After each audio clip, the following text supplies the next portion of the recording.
세습, 성범죄, 비리, 반목, 당파싸움, 따돌림과 차별.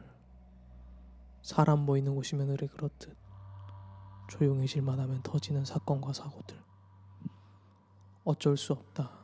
단지 머리 아프고 피곤하기 싫어서 다른 거 아니냐 하며 피해온 교회 공동체의 곪은 상처들. 교회에 멀쩡히 계셨던 예수님, 아니 저기 맨 끝자리에서 겨우 자리만 부지하고 계셨을 예수님을 고작 자신의 욕망 하나 들여보내려 쫓아보냈던 거죠. 참 외로우셨을 거예요. 예수님 참 외로우셨겠다, 그런 생각을 합니다. 초대교회로부터, 그러니까 아주 오래전부터 기독교인들에게 전해져 내려오는 이야기가 있습니다. 예수님의 제자 사도 베드로의 죽음에 관한 이야기입니다.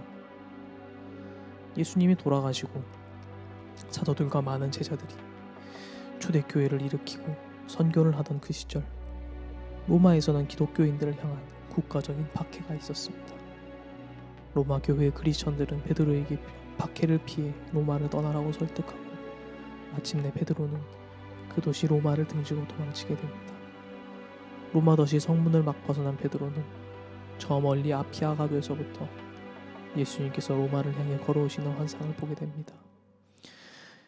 그때 예수님께 던진 베드로의 질문은 영화나 소설의 소재가 되어 훗날 많은 이들에게 영감을 줬습니다. 여러분들도 들어보셨을 그 질문은 바로 이것입니다. 꼬바디스 도미네, 주님 어디로 가십니까? 그러자 예수님께서 이렇게 대답하셨습니다. 나는 저 로마에 다시 한번 십자가에 못 박혀 죽으러 간다.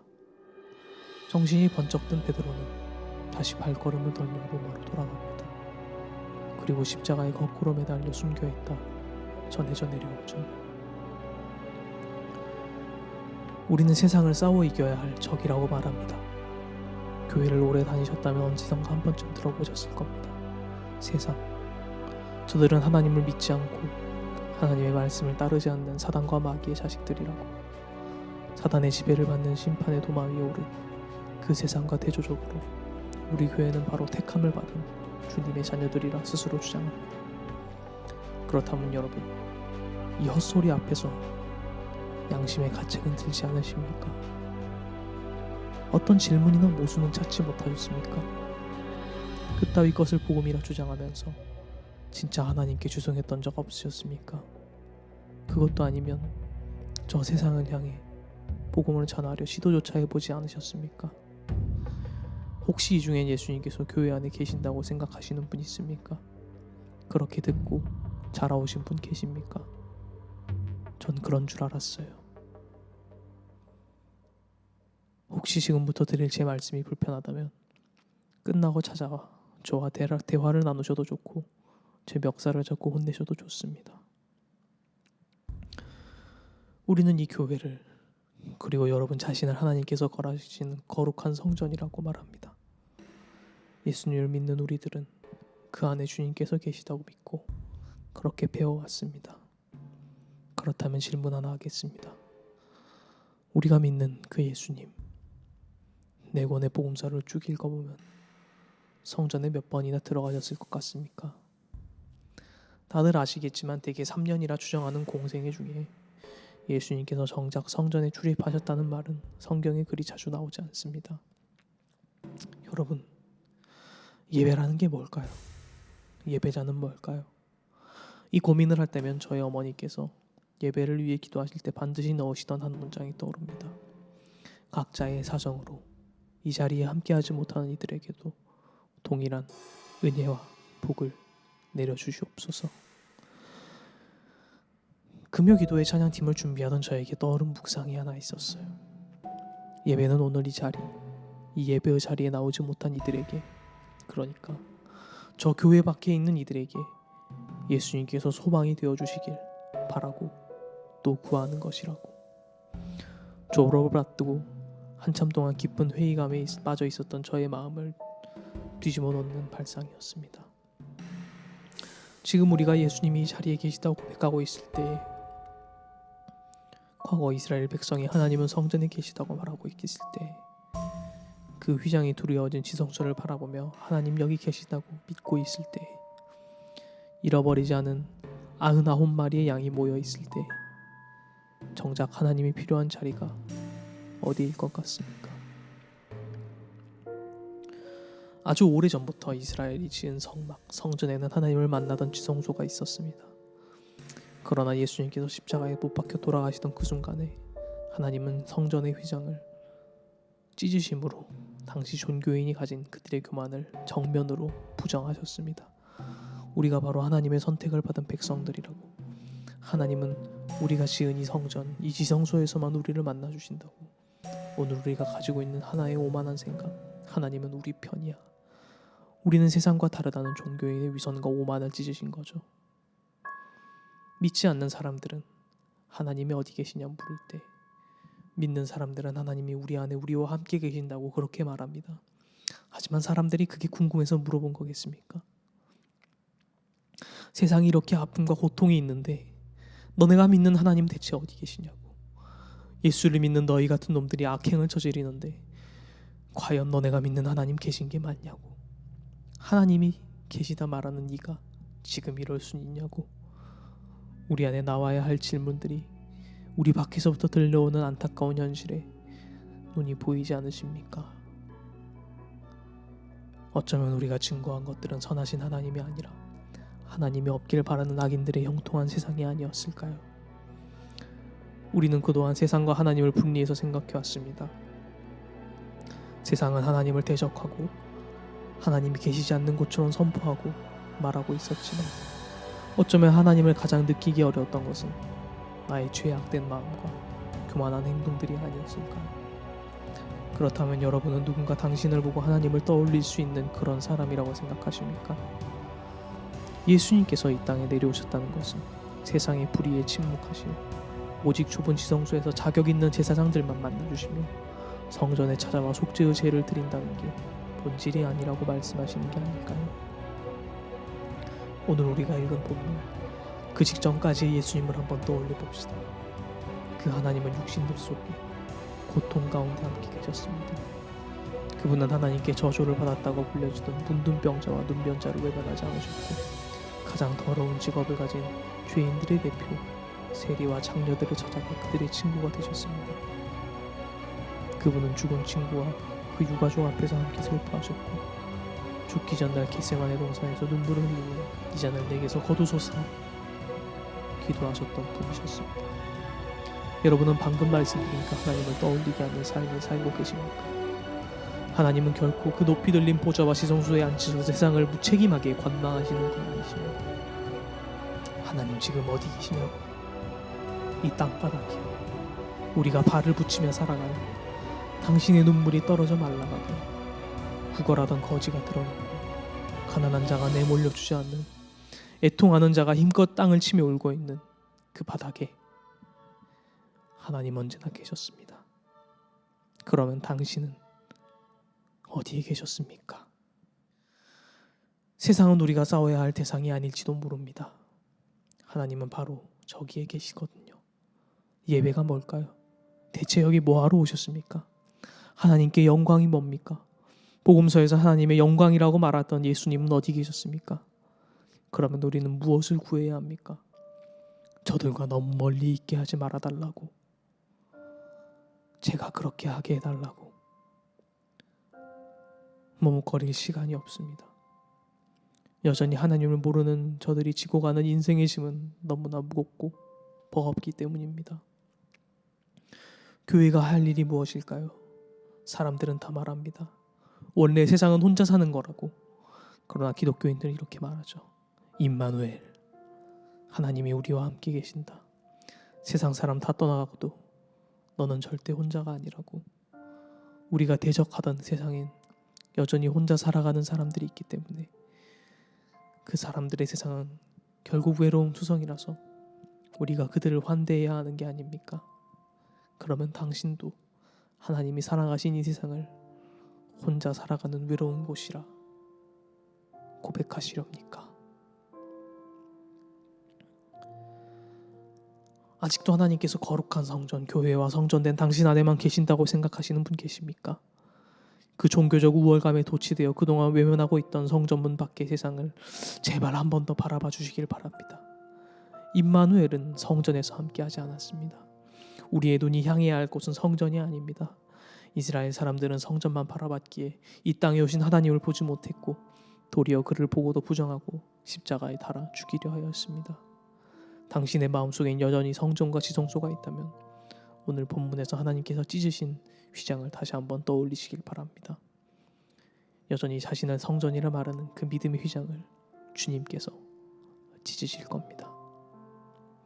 하나님을 멀리 계신 분으로만 본다면 정작 십자가를 지신 채로 끌려가시는 예수님을 보고 배신하고 도망칠 수 있습니다. 여러분, 항상 말씀드리지만 저는 쓰레기입니다. 저 같은 건 목회할 자격이 없어요. 사실 도망치려고 했습니다. 부르심이고 뭐고 다른 길을 찾아보려고도 했습니다. 이곳에 계신 분들도 스스로 나는 주님께 쓰임받을 자격이 없다고 그렇게 고백하며 후회하실지도 모르겠습니다. 신학교를 마지막 학기를 마치기 전에 한참 마음이 어려울 때 기도탑에서 울다가 나와 선배를 붙잡고 방금 말씀드린 것처럼 하소연했을 때가 있습니다. 제가 그럴 자격이 있을까요? 얼마 전에 목사 안수를 받으신 그 선배께서는 이렇게 호통치셨습니다. 너 그냥 자격 없이 목사해. 평생. 지금 한국 교회가 망하는 건 자격 있는 사람들이 천지에 널려서 그래. 내가 목사요. 내가 장로요. 내가 전도사요. 그런데 정작 하나님이 믿지 않는 백성들을 구원하실 때에 이스라엘은 길거리에 돌아다니는 의인 한 사람이 없어서 망했다고. 그래요. 내가 목사요. 내가 전도사요. 내가 장로며 집사요. 내가 교사요. 리더요. 스스로에게 한치의 의심도 품지 않고 굳센 믿음으로 자기가 가는 곳에 하나님도 따라할 거라고 생각하신다면 광신은 자신의 신앙의 방법론을 믿습니다. 내 방식, 내 말이 옳은 줄 알죠. 하나님이 자기 편인 줄 알아요. 하지만 성도는 자신을 믿지 않습니다. 자신을 돌아보며 내가 하나님 편에 서려고 해요. 도망치고 싶어하는 저에게 그 선배는 지금 이거 포기하고 교회를 떠나서 살면 나을 것 같냐고. 나는 너가 남아서 고생했으면 좋겠다고. 바울 그 양반도 평생 자격 없이 일하다가 죽기 직전에서야 인정받았다고. 마침 바울 방에서 기도하고 나온 제게 말씀하셨습니다. 세상 사람 전부 진리를 따라서 살 때 내가 먼저 섬기겠다고, 내가 대신 죽겠다고 말하는 그런 놈들은 폐인이죠. 미친 사람들이죠. 여러분, 먼저 사랑하는 건 호구입니다. 그런데 여러분, 예수님 믿지 않습니까? 하나님 만나셨냐고요? 찬양할 때 사랑한다 하셨습니까? 예수님을 주님이라 고백하지 않으셨습니까? 주인이 호구인데 어떻게 종이 호구가 아닙니까? 도마, 믿음 없는 도마. 죄송하지만 제가 감히 단언컨대 지금 한국교회에서 이보다 더한 믿음이 있는 사람은 없을 겁니다. 그 양반은 죽었어요. 선교하러 가서 죽었다고요. 우리 중에 누가 그보다 더한 믿음이 있습니까? 누가 믿음이 없습니까? 적당히 현실의 불의에 타협하고 적당히 이웃의 아픔에 침묵하고 그렇게 간신히 살아가는 게 고작인 바로 제가, 설교한답시고 여러분 앞에 서 있는 못난 제가 믿음 없는 도마보다 못나게 겨우 살아있습니다. 우리 그렇게 선택적인 앞에 반쪽도 되지 않는 사랑을 하며 살아가고 있지 않습니까? 여러분, 그러니까 자격 없는 그리스도인 되십시오. 평생 자격 없이 교회에 나와서 평생 자격 없이 예배를 드리십시오. 그렇게 평생 자격 없이 찬양을 드리다가 그러다 죽으세요. 많은 이들이 성경에 있는 것을 그대로 믿으라고 해요. 여러분, 그게 됩니까? 그대로 지켜져요? 의심하고 흔들리는 게 당연하지 않습니까? 믿음은 말입니다. 흔들림이 없는 게 아니에요. 믿음은 당신이 흠이 없는 것을 말하는 게 아닙니다. 그러나 쓰여 있으니 그대로 믿고 나아가라는 말은 여전히 고민하고 있는 이들에겐 어떤 폭력이 될 수 있습니다. 그 말이 그들에겐 질책과 상처가 될 수 있어요. 여러분, 의심한다고 해서 그리스도인의 자격이 사라지는 건 아닙니다. 그래서 지금 믿음은 사실 포기할 이유가 더 많습니다. 사실 내가 못할 이유가 더 많고 나의 부족함과 상함이 여의치 않을 때가 더 많을 겁니다. 우리가 믿는다는 건 그렇게 넘어져도 끝까지 사랑하는 게 아닐까요? 평생을 한 번이라도 더 먼저 섬기고 한 번이라도 더 먼저 사랑하려고 끊임없이 매일매일 싸우는 게 바로 기독교의 신앙생활, 곧 거룩한 일상 만들기가 아니겠습니까? 믿음은 그럼에도 불구하고 소망을 저버리지 않는 것입니다. 믿음은 당신의 능력에 부딪혀 깨지는 게 아닙니다. 그러니까 마음껏 의심하고 흔들리십시오. 그래도 괜찮아요. 그 질문보다 작은 하나님이 아니십니다. 누군가는 눈물을 흘릴 때여서야 하나님의 일하심을 느끼는 사람도 있습니다. 믿음은 하나님께서 우리를 붙잡는 것입니다. 내가 잘해서 되는 문제가 아니에요.